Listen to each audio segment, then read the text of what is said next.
The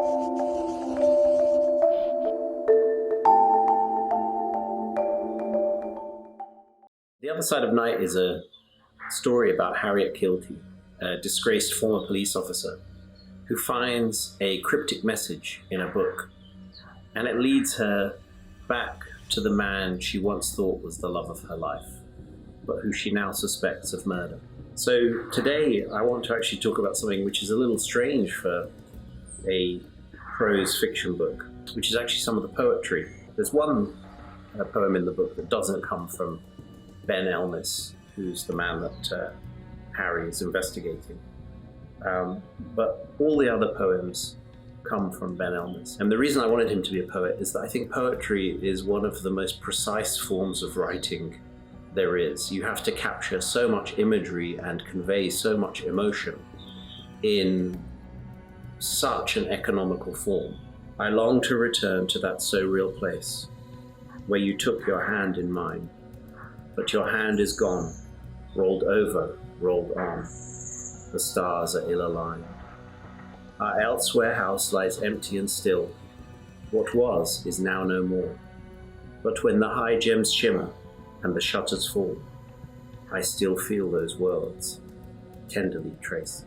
What I think Ben is trying to capture is this idea of something that he's really longing for, that exists only in a dream world. And I wanted the idea of you taking your hand in mine. It's an impossibility. I would take your hand or you would take my hand, but you taking your hand in mine is a logical impossibility, and it can only exist in dream worlds.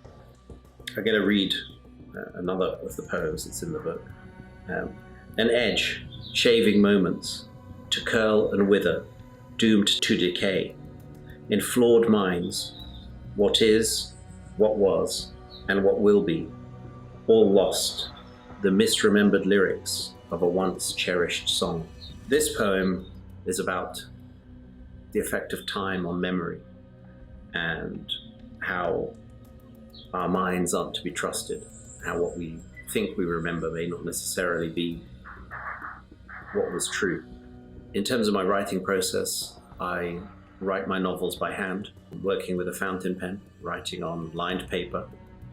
And once I finish the entire book, I will sit down at my computer and type it up. And this allows me to have an initial first edit even before it's gone through a proper read and an official edit. I'd like to read another poem from the book. Life's color, dancing on fragile wings, flower to flower, beautifully elusive, clearly seen, floating on, but closer gazed, gone. Those ethereal wings churn a storm of winter wind and hail that chips and flakes the Stone King's face and all he thinks and knows.